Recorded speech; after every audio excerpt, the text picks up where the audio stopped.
Hey hi everybody welcome to the video. और आज के वीडियो में हम बात करने वाले हैं मोहित भार्गव सर से। और बहुत सारी बातें करेंगे। कुछ सवाल जो आप लोगों के दिमाग में रहते हैं, कुछ सवाल जो मेरे दिमाग में भी आते हैं, उनके बारे में मैं बातचीत करूंगा।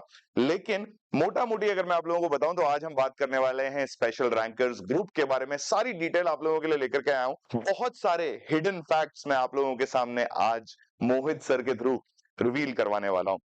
तो सर, सबसे पहला सवाल जो मेरा आपसे रहने वाला है वो ये है कि हमने बहुत बार सुना है एसआरजी, स्पेशल रैंकर्स ग्रुप, ऐसे बच्चे जिनको स्पेशल ट्रीटमेंट दिया जाता है, ऐसे बच्चे जो बहुत तोड़ू-फोड़ू रैंक लेकर के आते हैं। तो सर, एसआरजी का आइडिएशन और स्टार्ट या आइडिया के बारे में कुछ बताइए? एक ही थी प्रॉब्लम कि जब आज से करीब 15 साल पहले जी। मैं जिस ऑर्गेनाइजेशन में था, तो वो जब आप पहली बार कोई ऑर्गेनाइजेशन खोलते हो, स्टार्ट करते हो और उस समय मतलब जैसे आज की डेट में यूट्यूब है, हुँ, तो बहुत मतलब जैसे मैं भी जाना जाने लगा हूँ काफ़ी लोगों के बीच में कि मैं एसआरजी को टैकल करता हूँ या अच्छे बच्चों को पढ़ाता हूँ। हुँ, उस समय तो ऐसा कुछ भी नहीं था। हुँ। तो हमारे लिए बहुत बड़ा चैलेंज था, मैं कैसे अच्छे बच्चों को लाऊँ, जब अच्छे बच्चे तो हमारे पास आ ही नहीं रहे, ओके। ठीक है ना? तो ये थॉट प्रोसेस आया कि यार यहाँ पर ना हमको बनाना पड़ेगा, अच्छे बच्चों को बनाना पड़ेगा। ठीक है। कैसे बनाएँ? हुँ, तो फिर उसपे पॉइंटर्स लिखे हमने बैठ कर के कि आखिरकार अगर हमें क्या चाहिए हुँ। मतलब बच्चों को बनाने के लिए, तो हमें ये रियलाइज़ हुआ कि हमें रेगुलर मॉनिटरिंग चाहिए। जी। रेगुलर मॉनिटरिंग का मतलब क्या है कि हमको ये चाहिए कि यार ऐस 1 हफ्ता भी नहीं जाना चाहिए कि बच्चा किसी समय डाउन हो। हुँ, साइमल्टेनियसली हमको अ, उससे इमोशनल कनेक्ट भी परमानेंट रखना है। ओके। ऐसा नहीं होना चाहिए कि कोई इमोशनल कनेक्ट हट गया, हुँ, ठीक है ना? इसके अलावा जैसे क्या होता है मैं बताऊँ आपको, कई बार बच्चों में बहुत अच्छे बच्चे भी ना किसी-किसी पर्टिकुलर टॉपिक में लैग कर जाते हुँ। हैं और कोइंसिडेंटली वो टॉपिक आगे चल कर के बहुत आता है। ठीक है। अब वो अगर वीक है, तो आप हुँ, कितनी भी मेहनत कर लो आगे वाला समझ में नहीं आना। जी। तो रेगुलर मॉनिटरिंग का मतलब ये है कि एक भी टॉपिक बच्चे का वीक नहीं होना चाहिए कि आगे जा कर के वो कर लेंगे। हुँ, तो फिर इनको ये तो थी प्रॉब्लम्स, जी। अब इनको सही कैसे कर सकते हैं? मतलब ये चीज़ पता है पॉइंटर्स। तो हमें समझ में आया यार हमें ना मेंटर्स रखने की हमें साथियों की ज़रूरत है। केवल ठीक है। एक टीचर नहीं कर पाएगा, हुँ, तो हमने मेंटर्स रखे। हुँ, हमने 4-5 लोगों को और जोड़ा, जो बच्चों के हॉस्टल जाकर के चेक करके आते थे कि बच्चों को कोई प्रॉब्लम तो नहीं है, बच्चे हाँ, पढ़ रहे हैं कि नहीं पढ़ रहे हैं। हाँ, खाना उनको जो मिल रहा है, वो सही मिल रहा है कि नहीं मिल रहा है। साइमल्टेनियसली चूँकि हम बच्चों पर ज़्यादा फ़ोकस करना चाह रहे थे, तो हमने और 3 ही टीचर थे, जी, तो हमने कहा 20 से ज़्यादा बच्चों पर हम फ़ोकस नहीं कर नहीं सकते। कर पाएँगे, ठीक, बिल्कुल। बच्चे की स्ट्रेंथ कम की। हुँ, फिर हमें फिफ्थ वाली प्रॉब्लम आई कि रेगुलर कैसे उनके हर टॉपिक को मेक श्योर कैसे करें हुँ, कि हुँ, हर टॉपिक अच्छा जा रहा है। हुँ, तो उसके लिए हमने क्लास टेस्ट इंट्रोड्यूस कर दिए। ओके, हर अल्टरनेट डे में उसका क्लास टेस्ट होगा, हर सब्जेक्ट। तो जैसे मान लीजिए अभी मैं पढ़ा रहा हूँ न्यूटन्स लॉज़ ऑफ मोशन, उसका छोटा-सा पार्ट है फ्री बॉडी डायग्राम। ठीक है। अब मैंने एक पूरा टेस्ट फ्री बॉडी डायग्राम का ही दे दिया। हुँ, नंबर खराब आए, हमें पता चल गया, हमने पूछा क्यों आए? उसने कहा ये कारण था। हमने कहा दोबारा पढ़ो, ठीक है। उसको दोबारा पढ़ लें। जी, जब हमने ये किया तो हुँ, पहली बार अब मैं बताऊँ आपको, तो हमारा कोई ऐसा नाम भी नहीं था। हुँ, तो हम 20 बच्चे चाहते थे, हुँ, आए हमारे पास 9, ओके, 9। ओके, तो 9 बच्चे आए, पर हमने काफ़ी मेहनत करी और वो 9 बच्चे एक नॉर्मल बैच के बच्चे थे, मतलब हुँ, टॉपर्स नहीं थे। मतलब ओके, होता है ऑलरेडी टॉपर नाम से पहचाना, हाँ, वो नहीं थे, नाम नहीं से है, नहीं आए थे, बिल्कुल, वो नॉर्मल बच्चे थे। हाँ, मतलब यूँ कह सकता हूँ कि उन्होंने 10th तक केवल और केवल 10th ही पढ़ा। समझ गया। उस साल हमने उन 9 में से 4 बच्चों का सिलेक्शन टॉप 100 में किया। ब्यूटीफुल। तो हमें ये रियलाइज़ हो गया कि भैया मेहनत का सब्स्टिट्यूट कोई नहीं। कोई नहीं है। मतलब रैंक पहले हमें लगता था रैंक बनाई नहीं जा सकती। हुँ, रैंक पहले से ही बच्चा जो है ना वो बना हुआ होता है और उससे रैंक बन जाती है, ऐसा नहीं है। उस दिन फिर हमको भी रियलाइज़ हुआ कि यार हम रैंक प्रोड्यूस कर सकते हैं, हम ठीक सब है। टीम। हुँ, और फिर इस चीज़ को और रिफ़ाइन किया और ज़्यादा जो प्रॉब्लम उस साल फेस करी, हुँ, लगा कि यार अभी ये और कर लें तो और बेहतर हो जाएगा, और सारी चीज़ें करी। इस तरीके से हमारा ये कारवां चलता है। बिल्कुल। सर, मुझे ऐसा कहीं न कहीं इस सारी चीज़ से ये समझ में आ रहा है कि आप बच्चे को घर से बाहर घर जैसा माहौल प्रोवाइड कर रहे हैं। एक एक पेरेंट की तरह उसका केयर भी कर रहे हैं और एक टीचर की तरह या एजुकेटर की तरह उसे आप पढ़ा भी रहे हैं, एक मेंटर की तरह उसे आप गाइड भी कर रहे हैं। ये सारी चीज़ें साइमल्टेनियसली चलती हुई आ रही है। Sir this brings me to another question जैसा कि आपने बताया कि रैंकर्स जो है प्रोड्यूस किए जाते हैं, उनको मोल्ड किया जाता है टू बिकम अ रैंकर। इसमें सर मेरा अगला सवाल जो आपसे है वो ये है कि क्या एसआरजी बैच में एडमिशन लेने के लिए स्टार्टिंग के बाद अभी की अगर हम बात करें तो काफी सारे ओलंपियाड्स भी आ गए हैं और हम देखते हैं कि gold medal, silver medal winners, bronze medal winners भी एसआरजी बैच में होते हैं। कितना जरूरी है सर एक बच्चे का ओलंपियाड में फाइट करना, गोल्ड मेडल लेकर के आना और उसके बाद क्या इसी तर्ज पे उसका एडमिशन एसआरजी में होता है? अ, देखिए इसमें आप बहुत सारे क्वेश्चन आपने एक साथ पूछे तो जी, कि सबसे पहली चीज़ तो ये है कि ये बात सही है कि ओलंपियाड वालों के पास एज होता है। ओके, लेकिन ये बात उतनी ही गलत भी है कि केवल ओलंपियाड वालों का ही सिलेक्शन होता है, ये बात भी पूरी तरीके से खारिज है। ओके, कारण क्या है? बहुत सिंपल सी स्टडी है, कोई भी बच्चा कर सकता है, कोई बच्चा करना चाहे। जी, जितने भी आज तक टॉपर्स आए हैं देश के, देख ले कि क्या सबने ओलंपियाड निकाला था? क्या सबने एनटीएससी क्वालीफाई किया? हुँ, और आपको पता चल जाएगा, आप 10 साल का ही देख लो, आपको पता चल जाएगा ऐसे कई टॉपर रहे हैं, जिन्होंने ना केवीपीवाई निकाला, ना एनटीएससी निकाला, ना कोई ओलंपियाड निकाला, लेकिन जेईई में रैंक 1।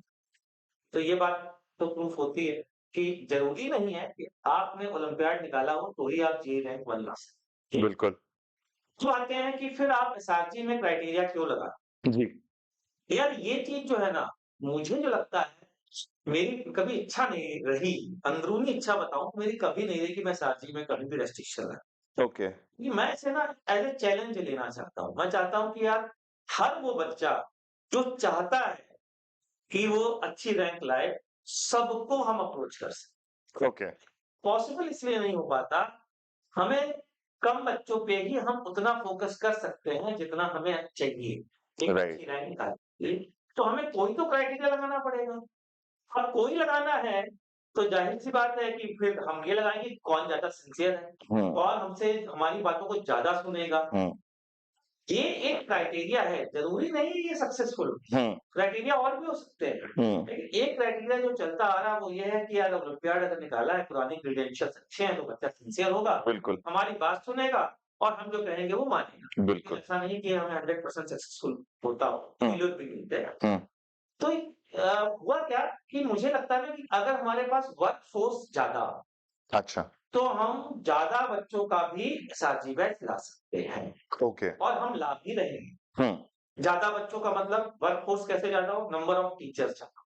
ठीक है, ताकि जैसे मान लीजिए अभी फिज़िक्स मैं पढ़ाता हूँ, हुँ, हुँ, ठीक है? मान लीजिए हम 4 टीचर का पूल हो फिज़िक्स का। ओके, अब फ़ायदा क्या हुआ? अभी जो एक टीचर केवल 20 को सँभाल रहा था, हुँ, वही टीचर्स चारों मिल कर के 80 को सँभालेंगे ना भाई। बिल्कुल सँभालेंगे सर, हम पहले से ज़्यादा कैपेबल भी हैं, तो एक इकलौता 40 को सँभाल सकता है। हुँ, और यही चीज़ अगर 4 केमिस्ट्री में भी हो जाए और 4 मैथ्स में भी हो जाए तो शुभान ही अल्लाह। तो बहुत ही मतलब जो काउंट ऑफ स्टूडेंट्स है वो काफ़ी ह्यूमंगस लेवल पे ले जा सकते हैं हम ले लोग। जा सकते 30 लेवल तक ले जाते हैं। देखो ऑनलाइन अगर उसमें ऐड कर दें तो हम 500 लेवल तक भी ले जा 500-600 तक भी हम लोग कर सकते हैं क्योंकि with greater number of educators और मेंटर्स हम बहुत ज्यादा को कैटर कर पाएंगे। जी, जी, इसके लिए फिर ओलंपियाड की कोई ज़रूरत नहीं, बच्चा कोई भी एडमिशन ले सकता है ऐसे बैच में। राइट। सर एक और क्वेश्चन जो एसआरजी बैच के दिमाग में आते ही आता है और या फिर ये कहें कि कॉम्पिटिटिव लेवल एग्जामिनेशन जब हम फाइट कर रहे होते हैं तो उस टाइम आता है बहुत हर्डल्स होते हैं लाइफ के अंदर एक स्टूडेंट के। अगर आप आईआईटी की ही बात करें तो हमें मेन का एग्जाम क्वालिफाई करना होता है, हमें उसी टाइम पे ओलंपियाड्स भी हम लोग कर रहे होते हैं, देन फिर हम बोर्ड से भी फाइट कर रहे होते हैं और उसके बाद बोर्ड के बाद जो है एडवांस्ड जो आईआईटी का पेपर एक और है उसकी अगर हम बात करें तो क्या सर इन चारों एग्जामिनेशंस को एक साथ फाइट इजीली किया जा सकता है या कुछ अलग तुर्रम खां ही होते हैं जो इन चारों को एक साथ निकाल लेते हैं? हाँ, ये है यार।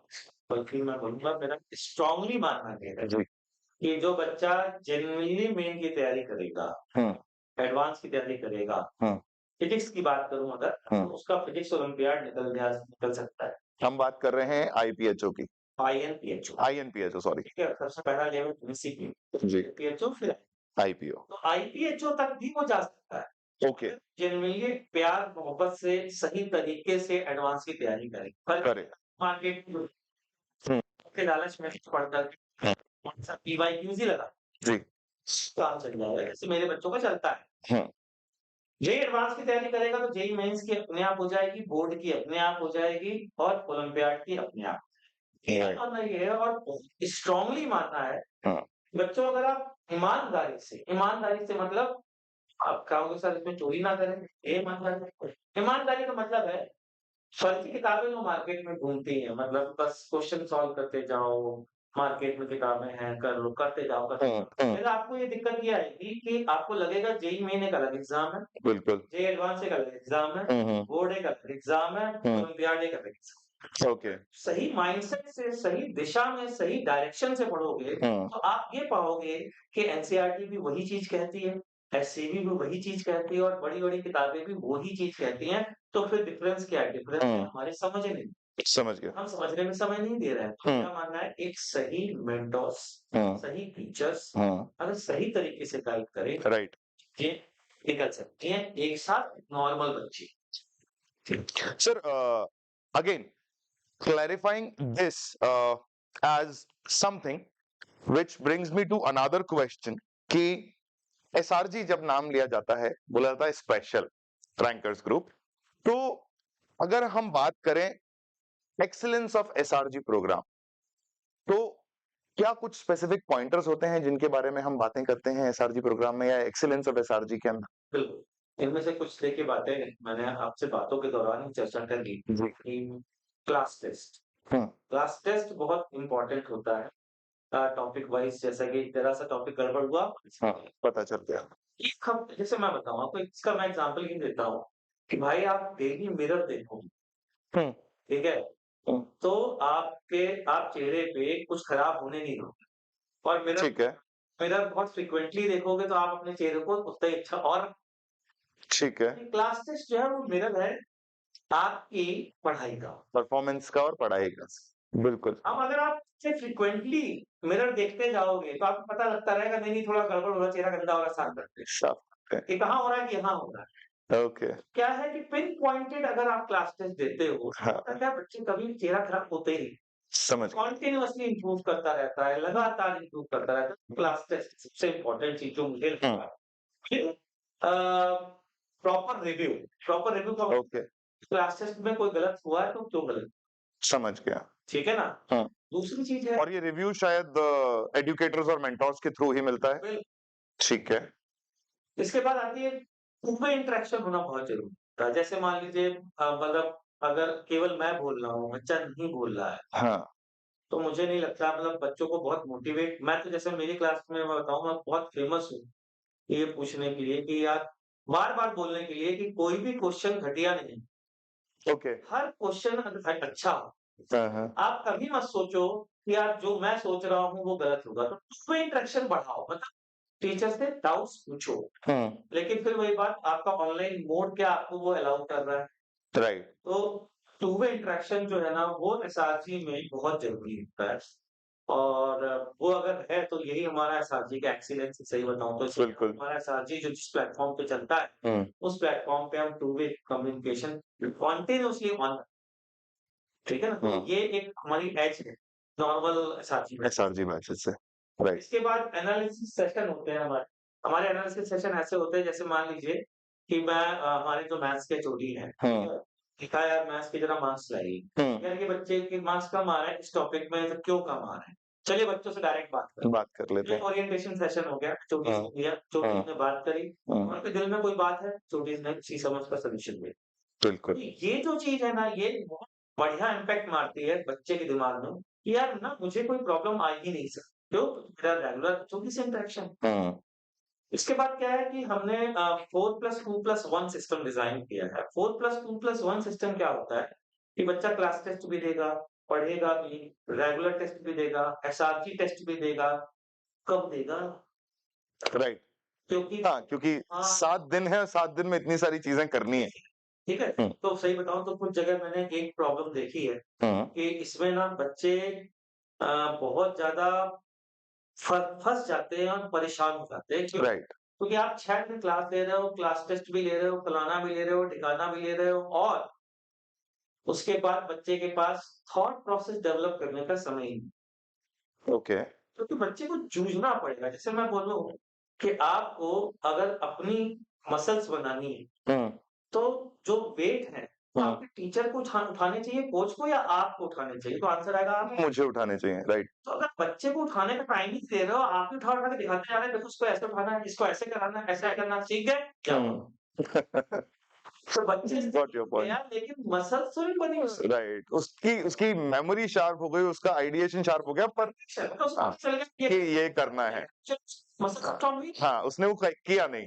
नहीं, राइट, वो सिस्टम क्या है 4 दिन क्लास लेंगे, जी, 2 दिन ये आपको होमवर्क प्लस क्लास टेस्ट होगा, हम पढ़ाएँगे नहीं, ओके, थॉट प्रोसेस डेवलप करेंगे हाँ, और उस जो रिमेनिंग 1 दिन है, उस दिन हम आपका टेस्ट लेंगे, नॉर्मल टेस्ट और वो ओके, हर हफ्ते नहीं, बाई-वीकली हम एक टेस्ट। अच्छा, तो ये है जिससे कि ना बच्चे को थॉट प्रोसेस डेवलप करने का मौका मिलेगा। मेरे राइट, हिसाब से अभी तक कोई एसआरजी नहीं नहीं कर रहा है। खुश है मतलब किसी और ऑर्गनाइजेशन में। सर ये तो हुई एक्सीलेंस ऑफ एसआरजी की बात। कहीं न कहीं हमने हर बार ऐसी कुछ बातें भी सुनी हैं, ऐसी कुछ बातें भी करी हैं कि एक बच्चे के पीछे जो है काफ़ी लोगों का हाथ होता है। तो this brings me to the another question कि इस नाव के अंदर कुछ इम्पोर्टेंट लोग जो मुझे लगता है जो सवार होते हैं वो है एक एजुकेटर, एक मेंटर, एक स्टूडेंट और उसके पेरेंट्स। तो सर क्या रोल रहता है स्पेसिफिकली पेरेंट्स का अगर मैं यहाँ पूछूं तो कि बच्चे की सक्सेस के अंदर पेरेंट्स का कितना रोल रहता है? आप रेगुलर क्लास टेस्ट ले रहे हैं, ठीक है? जी, उसका रिज़ल्ट भी पेरेंट्स के पास जा रहा है। ठीक है। तो जब आपके पास हर अल्टरनेट डे रिज़ल्ट जा रहा है, हुँ, तो इसका मतलब आपको ये तो पता चल जाना चाहिए कि बच्चा ठीक हो रहा है या आप जा रहा है। ठीक है, यानी कि रेगुलर रिपोर्ट आपके पास आ रही है। ठीक है। स्कूल में तो मंथली जाती थी, हुँ, हाफ ईयरली जाती थी, यहाँ हुँ, पर हर हर दिन जा रही है। हर दिन जा रही है। मेरा मानना है कि पेरेंट्स को ना एक दोस्त की तरह बिहेव करना चाहिए अपने ठीक बच्चे है, के साथ। जो मेरा अनुभव रहा है कि नंबर खराब आने पर दबाना चाहिए और बोलना चाहिए बेटा नेक्स्ट टाइम ऑलवेज और आपने जो गलती की है उससे सीखने का प्रयास करो राइट, और और मोटिवेट करने का मतलब जो पेरेंट्स मोटिवेट कर सकते हैं ना वो बहुत अच्छा कर सकते ओके। हैं। मतलब मेरे हिसाब से पेरेंट बच्चे को रिलैक्स भी कर सकते हैं कि यार हुँ, बेटा चलो ऐसा है कि अभी आप सो जाओ हाँ, और सुबह उठना हाँ, ठीक है तो थोड़ा और या फिर चलो आज जो है हम लोग साथ में खाना खाते हैं राइट, शेयर करिए शेयर हुँ, मेरा मानना है कि मतलब पेरेंट हम लोग इतना ऑलरेडी बता देते हैं, इतना ऑलरेडी वॉच रखते हैं कि पेरेंट्स से सिर्फ ये रिक्वेस्ट है कि उसके दोस्त की तरह उसकी केयर करें, इसके अलावा उन्हें कुछ करने की जरूरत ओके। सर कई बार हमने ऐसा सुना है कि एडमिशन जो प्रोसेस है एसआरजी के अंदर वो अचीवमेंट वर्ड से जुड़ा हुआ है। जैसा हमने स्टार्टिंग में भी बात करी कि ओलंपियाड्स का नेसेसिटी, गोल्ड मेडल होना एक एक्स्ट्रा एज देता है। एसआरजी बैचेस के अंदर अगर कोई भी बच्चा एडमिशन लेना चाह रहा है, तो कितना इम्पोर्टेंट है अचीवमेंट्स का उसे बैक करना? का वही है मेरे हिसाब से कि अचीवमेंट्स का बैक करना बहुत ज्यादा इम्पोर्टेंट नहीं है। ठीक है। मतलब मेरा मानना ये है कि फिर से वही बात कि एक वो बच्चा जिसने कोई कुछ भी अचीव नहीं किया है, हुँ, अगर वो आज ठान ले 11th में कि उसे बहुत अच्छा रिजल्ट लाना है, वो एसआरसी बैच में हमारे एडमिशन ले सकता है और वो जो चाहे वो अचीव कर सकता तो आप ये कह रहे हैं कि ऑलवेज़ एक टॉपर की एंट्री नहीं है। एक नॉर्मल बच्चा जो अपना माइंडसेट बना लेता है कि मुझे आगे आने वाले सालों में, वर्षों में मेरे ये टारगेट्स हैं, इनको अचीव करना है, तो वो अचीवमेंट्स लेकर के, वो थॉट प्रोसेस लेकर के मेरे पास आओ। है। 19 फरवरी को हम एक एसआरसी बैच लॉन्च कर रहे हैं। ओके, मेरा जब इसमें इंटरनल हम लोग काफ़ी डिस्कस कर रहे थे, तो एक बात मैंने यही रखी कि सर आप किन बच्चों के लिए? हुँ, तो क्या अचीवमेंट्स क्या मायने रखते हैं? मैं कहा एक ही शर्त है कि बच्चा जो हम कहें वो सुनिए। ओके। हम कहें कि ये करना है, ये कर लो। हाँ, कहें कि ये नहीं करना तो ना करें। हाँ। बस इतनी कंडीशन लगा दीजिए, मतलब हुँ, नो कंडीशन, हुँ, ठीक है? और हाँ, ये ज़रूर है कि यार अगर आपको प्रीवियस अचीवमेंट है, तो हम कुछ स्कॉलरशिप आपको ऑफर कर दें। ओके। ये तो मतलब अचीवमेंट जो है, वो एक हर्डल की तरह नहीं रह गया है, हाँ, बट एक बेनिफिट हो गया है आप लोगों के लिए कि अगर अब आप एसआरजी में एंटर करना चाहते हैं, तो आप इज़िली एंटर कर सकते हैं। आपका माइंडसेट वैसा होना चाहिए कि मुझे टारगेट अचीव करने हैं, प्लस अगर आपके पास अचीवमेंट है, तो फी बेनिफिट्स का यहाँ पे आपको फ़ायदा मिल सकता है, राइट? तो सर अब बात कर लेते हैं, जैसे आपने कहा कि ऑनलाइन भी बच्चे हमसे जुड़ सकते हैं या जुड़ने का प्लान कर सकते हैं।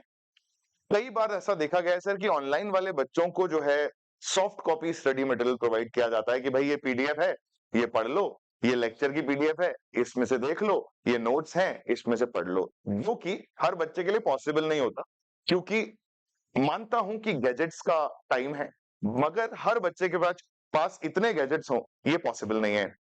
तो क्या हम इस बार स्टडी मटेरियल या नोट्स के अंदर कोई एक स्पेसिफिक चेंज करने वाले हैं? बेसिकली सारे बैचेस में तो नहीं कर पा रहे हैं ऑब्वियसली। जी, इसको हम जो 19 फेब को बैच बन रहा है, उसमें चूँकि हम एसआरजी की सारी फैसिलिटीज़ दे रहे हैं जी, और एसआरजी में हम same study material as a hard copy courier करते हैं बच्चे को। ओके। इस बैच में भी जितने बच्चे एडमिशन लेंगे, हुँ, उन सबको एसआरजी मतलब जितना भी स्टडी मटेरियल है ना, वो सारा हार्ड कॉपी से हार्ड कॉपी फॉर्मेट में तो यही मिलेगा, कारण है, हम ये काम ज़्यादा नहीं कर सकते। राइट। इसीलिए इसमें मतलब सीट्स जो हैं वो हाँ, लिमिटेड रखी हैं। हाँ, यही मैं बच्चों से भी कह रहा हूँ भाई जल्दी एडमिशन लो फटाफट हुँ, क्योंकि अभी आप भी जानते हो हम लोग आज सुबह ही डिस्कस कर रहे जी, थे, मोस्ट ऑफ द सीट्स जो है फुल हो गई। फुल हो गई हैं, बिल्कुल, तो यही कारण है कि मतलब हम स्टडी मटेरियल बहुत ज़्यादा लोगों को कैसे प्रोवाइड कर पाएँगे। राइट। ज़ाहिर-सी बात है कि हम 100-200 को तो ओपन कर सकते हैं, हुँ, बहुत ज़्यादा होगा तो फिर हम यही काम बचेगा और कोई काम नहीं कर राइट। तो सर अगेन कई बार ऐसा पूछने में आता है कि भाई ये तो हो गई पढ़ाई वाली बात। एक हो गई कि स्टडी मटेरियल आप हमें ये प्रोवाइड कर रहे हैं। अगली बात करते हैं जो कोर्स सर्विसेज़ हमारी तरफ से बच्चों को मिलती हैं, जिसमें 2 बड़े फैक्टर्स जो काम आते हैं, वो होता है एक एजुकेटर और एक मेंटर। कई बच्चों को ये कन्फ्यूजन होता है कि एजुकेटर ही मेरा मेंटर है। कई बच्चों को ऐसा लगता है कि मेंटर जैसी कोई चीज़ होती ही नहीं है। तो सर क्या एजुकेटर और मेंटर में एक्चुअली डिफरेंस है या नहीं है? ये चीज़ बताइए। बस इसलिए है कि देखिए आइडेंटिटी के पास क्लास नहीं, ठीक है? राइट। आप मान लीजिए आपको कुछ डिस्कस करना है, आपको कोई स्टडी मटेरियल में प्रॉब्लम है, आपके पास जो स्टडी मटेरियल पहुँचा है वो सही तरीके से नहीं पहुँचा हाँ। या गलत पहुँच गया हुँ, और एजुकेटर तो क्लास में है, तो जी। आपको कॉल लगाना है, आपको ये हाँ। बात इमीडिएटली डिस्कस करनी है या आप पेपर दे रहे हैं, आपको कोई प्रॉब्लम टेक्निकल ग्लिच आ रहा है। हुँ, तो ये फैसिलिटी देखिए सबके पास तो नहीं होती है, हुँ, बल्कि टोल फ्री नंबर होता है जनरली। जी। लेकिन एसआरजी के स्टूडेंट के साथ ऐसा नहीं होता है। अच्छा। हमने मेंटर्स बना दिए कि आप मेंटर को कॉल करिए। हुँ, लोग उनका जो पर्सनल नंबर है, वो नंबर दे देते हैं, उस पर कॉल करिए और इमीडिएटली आपकी प्रॉब्लम सॉल्व होगी। सॉल्व मेंटर्स क्लास नहीं लेते, राइट। ठीक है? इस बैच के लिए चूँकि हम नंबर ऑफ स्टूडेंट बढ़ा रहे हैं, तो हमने ऐसे समझ लीजिए वैसे हम हर एसआरजी के लिए अलग मेंटर रखते ओके। हैं। इस बैच के लिए जितने मेंटर्स हैं हमारे, हुँ, सारे मेंटर्स हमने इस बैच में जोड़ दिए। ओके। सबको इस बैच की सर्विस देनी है क्योंकि नंबर ऑफ स्टूडेंट ज़्यादा है। नंबर ऑफ स्टूडेंट ज़्यादा हो रहे तो हैं, ये राइट। क्या है? क्योंकि मेंटर को आता है जैसे मेरे एज़ एन एजुकेटर मेरा मेंटर का रोल बहुत ज़्यादा है। ओके, कि मैं केवल फिज़िक्स ना लेकर के एसआरजी को ओवरऑल देखता हूँ। राइट। अ, मेरी रिस्पॉन्सिबिलिटी रहती है कि बच्चे की किसी भी तरीके की कोई भी प्रॉब्लम हो मेरे से शेयर कर सके। हुँ, तो as a national SRG head मतलब more powers come with more responsibility बिल्कुल, बिल्कुल। ये है कि किसी भी बच्चे को किसी भी तरीके की कोई समस्या ना आए इस बैच में एडमिशन के बाद। हुँ, तो मतलब क्या मैं ये ओपनली बोल सकता हूँ कि एमबी सर, मोहित भार्गव सर सिर्फ़ तुम्हारे एजुकेटर नहीं, तुम्हारे मेंटर भी रहेंगे? Sure 100% okay. तो मैं ये बोलूँगा कि एजुकेटर तो बहुत सारे रहेंगे। जी। आप सबको ही पास जा सकते हैं, इवन मेंटर भी रहेंगे। हाँ, हाँ। तो सकता हूँ आपसे हाँ, कि मैं आपके लिए दिशा दें। ओके। ठीक है sir. This brings me to the question and the most amazing and the final question of the video. Sir ऐसा हमने बहुत बार, बहुत जगह नोटिस किया है कि सामने कुछ और दिखाया जाता है। कुछ वक़्त तक वो चीज़ें हमारे साथ रहती भी हैं और उसके बाद जो है चेंजेज़ आ जाते हैं और एजुकेटर्स का जो लाइनअप है उसमें चेंज कर दिया जाता है। ये कहीं न कहीं इसलिए भी शायद होता है कि हमें एजुकेटर्स की उतनी बैंडविड्थ नहीं मिल पाती है, तो हम चीज़ों में थोड़ा-सा मॉड्यूलेशन कर लेते हैं। मगर इस बार जो इतनी बड़ी टीम हम लेकर के आ रहे हैं, जैसा कि आपने स्टार्ट में भी बताया कि 4 एजुकेटर्स अगर एक ही सब्जेक्ट के लिए अवेलेबल हों, तो हमारे लिए बहुत अमेजिंग सा एक मोमेंट बन जाता है और यहाँ पे भी अगर जब मैं टीम देखता हूँ, तो आपने 4-4 एजुकेटर्स का जो ब्लॉक है, वो हर सब्जेक्ट के लिए लगाया हुआ है, फिजिक्स, केमिस्ट्री या मैथमेटिक्स। तो क्या सर एग्ज़ैक्टली अगर मैं बोलूँ तो इस बार टीचर्स या एजुकेटर्स चेंज नहीं होंगे या क्या चीज़ रहेगी? सबसे पहली बात तो ये प्रॉमिस करता हूँ कि जितने टीचर आप देख रहे हो जी, स्क्रीन पर, ठीक जी। है? ये ही रहेंगे, इनके अलावा कोई और टीचर नहीं पढ़ाएगा। हाँ, हाँ। देखिए, अपन भगवान तो नहीं, जी। ठीक है? ये तो नहीं कह सकते भाई कि खुदा ना खास्ता कुछ किसी को हो जाए तो बात अलग है। हुँ, अदरवाइज़ एक नॉर्मल कंडीशन में हुँ। ये जितने टीचर आप देख रहे हैं, ये मैं प्रॉमिस करता हूँ यही आपको पढ़ाएँगे। ऐसा नहीं होगा कि दिखाया कुछ और दिया कुछ और। और ऐसा नहीं होगा, राइट, निश्चिंत रहिए। राइट। सर एक चीज़ और मेरे दिमाग में एक जो छोटा-सा सवाल इतनी बड़ी ह्यूज टीम को देख कर के आ रहा है, ऑल आर वेरी एक्सपीरियंस्ड। क्या ऐसा कुछ होने वाला है कि हर एजुकेटर के पास एक पर्टिकुलर सेट ऑफ टॉपिक्स रहेंगे, वो वही चीज़ पढ़ाएँगे? या ऐसा है कि सब मिलकर के सारे टॉपिक्स पढ़ाएँगे? क्या चीज़ है? मतलब अगर मैं बात करूँ न्यूटन्स लॉज़ ऑफ मोशन की, तो क्या मेरे चारों फिज़िक्स के educator Newton's laws of motion पढ़ाएँगे या कोई एक एजुकेटर होगा जो एनएलएम पढ़ाएगा और कोई और होगा जो फ्रिक्शन पढ़ाएगा? चारों को मिलकर जिक्स मिक्स नहीं हो पाएगा। राइट, कुछ टॉपिक मैं पढ़ाऊँगा, कुछ टॉपिक राहुल सर जैसे पढ़ाएँगे, कुछ टॉपिक पीकेआर सर पढ़ाएँगे और कुछ टॉपिक अपने पुनीत सर अग्रवाल पढ़ाएँगे। सर पढ़ाएँगे। राइट, तो बेसिकली ये इसलिए भी और है, बच्चों का मैंने जो देखा है ना कि वही एसआरसी बैच अगर आप दे रहे हो और स्ट्रेंथ आप ज़्यादा बढ़ा रहे हो, हुँ, तो वही चीज़ है कि आपको 4 टीचर लाने हैं। राइट, और ये चारों टीचर अगर बच्चे जानते हैं तो मतलब मैं क्या बोलूँ मेरे लिए शब्द कम है। कोटा के बेस्ट क्या इंडिया के बेस्ट टीचर। बिल्कुल। तो ये ये प्रॉमिस है मेरा, यही टीचर है। राइट। तो यार अभी अभी आपने देखा कि एक बैच के अंदर 12 बड़े एजुकेटर्स को इंट्रोड्यूस किया गया है आप लोगों के लिए to build your confidence to let you achieve your targets.